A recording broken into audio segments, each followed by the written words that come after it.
Hello, good morning, जोहार। मैं संजय और आप देख रहे हैं न्यूज झारखंड। चलिए जानते हैं आज की मुख्य 25 बड़ी खबरों को। पहली बड़ी खबर की बात करें तो रांची के मोरहाबादी मैदान में आज झंडा फहराएंगे मुख्यमंत्री हेमंत सोरेन। सुबह 6 से रात 9 बजे तक शहर में बड़े वाहनों की रहेगी नो एंट्री। राजधानी रांची में स्वतंत्रता दिवस के मौके पर रविवार सुबह 6 बजे से रात 9 बजे तक शहर में बड़े वाहनों की नो एंट्री रहेगी। आज रांची के ऐतिहासिक मोरहाबादी मैदान में झंडोत्तोलन कार्यक्रम होगा, जिसमें मुख्यमंत्री हेमंत सोरेन झंडोत्तोलन करेंगे। इस मौके पर शहर में सुरक्षा व्यवस्था के पुख्ता इंतजाम किए गए हैं। इसके लिए शहर में 18 चेक पोस्ट बनाए गए हैं और बैरिकेडिंग की गई है। जहां बड़े वाहनों की नो एंट्री रहेगी, वहीं शहर में 2000 से भी अधिक जवानों की प्रतिनियुक्ति की गई है। कई रूटों में बदलाव किए गए हैं, ट्रैफिक रूट डायवर्ट किए गए हैं। इस दौरान जो बड़े वाहनों का बुट्टी मोड़ से बरियातू होते हुए तथा अन्य मार्गों से शहर में प्रवेश बंद रहेगा। साथ ही बुट्टी मोड़ से बरियातू मार्ग छोटे वाहन करमटोली चौक से जेल चौक की ओर जा सकेंगे। वहीं करमटोली चौक से उपायुक्त आवास की ओर सफेद नारंगी पास वाले वाहन ही जा सकेंगे। अगली बड़ी खबर की बात करें तो झारखंड में कमजोर हुआ मानसून। रांची में आज दिन भर छाए रहेंगे बादल। राज्य के कुछ हिस्सों में हल्के दर्ज की बारिश की संभावना। झारखंड में पिछले 24 घंटे में मानसून कमजोर हुआ है। इस दौरान राज्य के कुछ हिस्सों में हल्के से लेकर मध्यम दर्ज की बारिश हुई है। वही आज की बात करें तो राजधानी रांची में पूरे दिन जो बादल छाए रहेंगे। मौसम वैज्ञानिक अभिषेक आनंद ने बताया कि दोपहर बाद हल्के दर्ज की बारिश हो सकती है। वही राज्य के कुछ हिस्सों में भी बारिश और वज्रपात की संभावना जताई गई है। फिलहाल जो अगले 3 दिनों तक राज्य के मौसम में ज्यादा बदलाव के असर नहीं है। वही जो है बारिश थमते ही रांची के जो पारे में बढ़ोतरी होनी शुरू हो गई है। पिछले 24 घंटे में रांची के जो उच्चतम तापमान में 2 डिग्री सेल्सियस का इजाफा हुआ है। अगली बड़ी खबर की बात करें तो पहली बार दुमका पहुंचने पर राज्यपाल का गर्मजोशी से स्वागत। आज 15 अगस्त को करेंगे ध्वजारोहण। झारखंड के राज्यपाल रमेश बैस रांची से ट्रेन पर सवार होकर शनिवार की सुबह दुमका पहुंचे। उनका दुमका रेलवे स्टेशन पर जो है उपायुक्त और एसपी ने स्वागत किया। राज्यपाल के साथ उनकी पत्नी रामबाई बैस भी है। राज्यपाल बनने के बाद बैस पहली बार झारखंड की उपराजधानी दुमका दौरे पर हैं। यह दौरा बहुत खास है, वे 2 दिन तक यहाँ रहेंगे। आज रविवार को 75वें स्वतंत्रता दिवस पर दुमका पुलिस लाइन में ध्वजारोहण करेंगे। अगली बड़ी खबर की बात करें तो झारखंड हाईकोर्ट का आदेश। अदालतों में शुरू होगी फिजिकल सुनवाई। राज्य की अदालतों में फिजिकल सुनवाई शुरू होगी। सभी जिला और अनुमंडल अदालतों में फिलहाल 50% कोर्ट फिजिकल और 50% वर्चुअल सुनवाई होगी।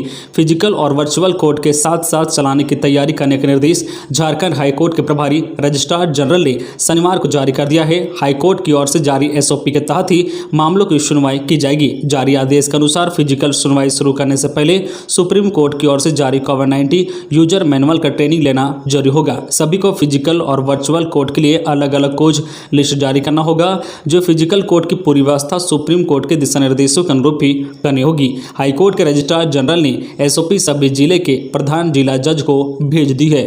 अगली बड़ी खबर की बात करें तो झारखंड से बाहर बीएड करने वालों को राहत। स्कॉलरशिप के लिए इस तारीख तक करें अप्लाई। झारखंड के अनुसूचित जनजाति, अनुसूचित जाति, अल्पसंख्यक एवं पिछड़ा वर्ग कल्याण विभाग के KK सोन ने छात्रवृत्ति से संबंधित मामलों की कल शनिवार को समीक्षा की। इसमें छात्रों को समय पर छात्रवृत्ति सुनिश्चित कराने का निर्देश दिया है। राज्य के बाहर के बीएड संस्थानों में शैक्षणिक सत्र 2020-21 के लिए छात्र छात्राओं को ई कल्याण पोर्टल पर आवेदन की सुविधा 30 सितंबर तक दी गई है।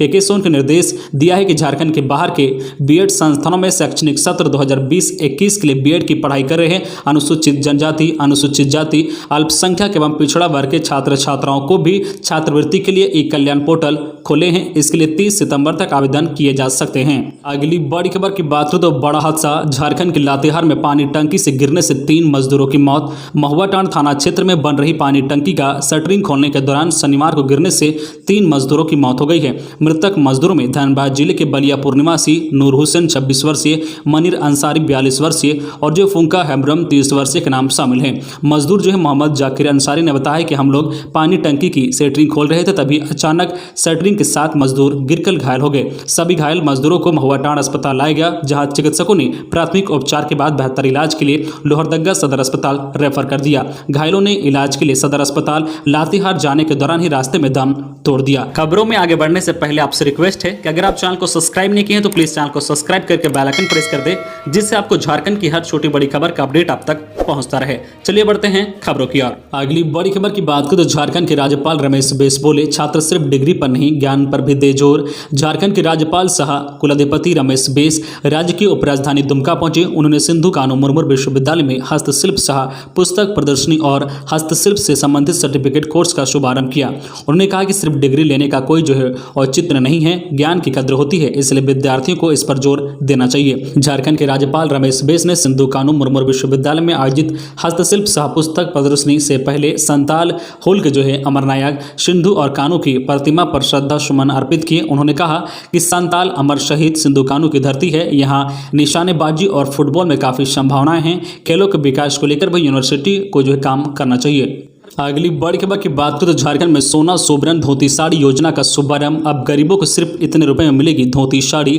झारखंड के वित्त मंत्री रामेश्वर उरांव ने कल लोहरदगा में सोना सोबरन धोती साड़ी योजना का शुभारंभ किया है। जिले के 3 प्रखंड कुड्डू स्थित बहुउद्देशीय भवन किस्को के उच्च विद्यालय के ऑडिटोरियम तथा लोहरदगा के नए नगर भवन में दीप प्रज्वलित कर इसकी शुरुआत की है। अब गरीबों को सिर्फ 10 रुपए में धोती साड़ी और लुंगी मिलेगी।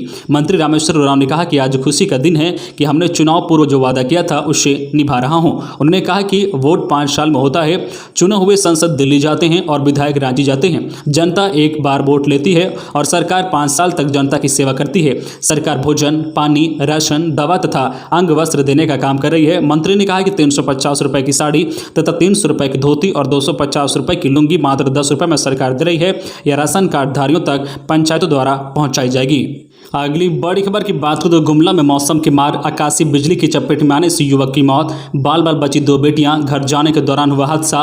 पालकोट थाना क्षेत्र स्थित कोलेंग पंचायत के अंतर्गत नावाडी गांव में शनिवार को आकाशीय बिजली गिरी, जिसकी चपेट में आने से एक युवक की मौत हो गई है, जबकि इस घटना में उसकी 2 बेटियां बाल बाल बच गई है। तीनों अपने घर जा रहे थे और इसी बीच आकाशीय बिजली गिरी। मृतक की पहचान शुक्र प्रधान 36 वर्षीय के रूप में की गई है। शुक्र अपनी 2 बेटियां मुस्कान कुमारी 4 वर्षीय और पूजा कुमारी 2 वर्षीय को लेकर नावाडी गाँव से जिस्ताबर गांव अपने घर जा रहे थे और इसी बीच तेज गरज के साथ सड़क पर बिजली गिरी और शुक्र उसकी चपेट में आ गया। अगली बड़ी खबर की बात को तो रिम्स के हर वार्ड में तैनात होंगे अतिरिक्त सुरक्षाकर्मी। रिम्स में आए दिन डॉक्टर और परिजनों के भीड़ जाने व हंगामे को देखते हुए प्रबंधक ने सुरक्षा बढ़ाने का निर्णय लिया है। इसमें अब हर वार्ड में सुरक्षाकर्मियों की संख्या बढ़ाई जाएगी। हर वार्ड में एक महिला सुरक्षाकर्मी की मौजूदगी होगी। रिम्स के PRO डॉक्टर DK सिंह ने बताया है कि सुरक्षाकर्मी पहले से ही मौजूद रहते हैं, लेकिन इनकी संख्या मरीजों की भीड़ देखकर बढ़ाई जाएगी। साथ ही भर्ती मरीज के साथ सिर्फ एक ही परिजन ही अंदर में रह सकेंगे। इसके अलावा इमरजेंसी में भी एक परिजन को ही जाने की अनुमति होगी। हालांकि इमरजेंसी में पहले से ही एक परिजन के जाने की अनुमति है, लेकिन इसका पालन नहीं किया जा रहा है, जिससे इमरजेंसी में भी भीड़ लगी रहती है। पिछली बार भी इमरजेंसी में ही जमकर हंगामा हुआ था। अगली बड़ी खबर की बात करें तो नक्सलियों के खिलाफ गुमला पुलिस को मिली कामयाबी। पत्नी से मिलने पहुंचे भाकपा माओवादी का सदस्य गिरफ्तार। पुलिस ने डेटोनेटर और चाकू किया बरामद। पुलिस को माओवादियों के खिलाफ शुक्रवार की शाम एक और बड़ी सफलता हाथ लगी है। गुप्त सूचना के आधार पर पुलिस ने इनामी नक्सली कमांडर रविंदर गंझू, दस्ते के सक्रिय सदस्य गुड्डू उरांव उर्फ शुक्राम उरांव को गिरफ्तार किया है। शनिवार को नक्सली को जेल भेज दिया गया है। गुड्डू उरांव अपनी पत्नी से मिलने आया था और इसी क्रम में उसे गिरफ्तार कर लिया गया है। पुलिस ने 5 पीस डेटोनेटर और एक चाकू बरामद किया है। एसपी डॉक्टर अहदसाम वकारिब ने बताया कि गिरफ्तार नक्सली बिशुनपुर थाना क्षेत्र के रेहलदाग बड़का टोली का रहने वाला है। अगली बड़ी खबर की बात करें तो कोडरमा में कुएं से 2 बच्चों समेत महिला का शव बरामद। जांच में जुटी पुलिस। कोडरमा जिले के तिलैया थाना क्षेत्र के कर्मा नीचे टोला में 26 वर्षीय विवाहित संजू देवी व उनके 2 बच्चे के शव एक कुएं से बरामद किया गया है। महिला अपने 3 वर्षीय बच्ची व एक 6 माह के बेटे के साथ शुक्रवार से लापता थी। परिजन तीनों की खोजबीन कर रहे थे, लेकिन शनिवार की शाम महिला का शव घर के पास कुएं की सतह पर मिला है। घटना की सूचना स्थानीय लोगों ने पुलिस को दी। तिलैया थाना पुलिस मौके पर पहुंचकर पुलिस जांच में जुट गई है। स्थानीय लोगों के मुताबिक महिला का अपने पति के साथ मोबाइल को लेकर झगड़ा हुआ था। इसके बाद महिला घर वालों को बिना कुछ बताए अपने दोनों बच्चों के साथ घर से निकल गई थी। शनिवार की शाम घर से सटे कुएं से महिला और दोनों बच्चों का शव बरामद हुआ है। अगली बड़ी खबर की बात करें तो सख्ती, जुलाई 2022 से सिंगल यूज प्लास्टिक बंद। केंद्र ने प्लास्टिक कचरा प्रबंधन संशोधन नियम 2021 को अधिसूचित कर दिया है। इसके तहत जुलाई 2022 से लॉलीपॉप की डंडी, प्लेट, कप और कटलरी सहित सिंगल यूज प्लास्टिक की वस्तुओं के उत्पादन, आयात, भंडारण व बिक्री पर रोक रहेगी। वहीं 30 सितंबर 2021 से प्लास्टिक बैग की मोटाई 50 से बढ़ाकर 75 माइक्रोन की जाएगी। 31 दिसंबर 2022 से यह 120 माइक्रोन होगी।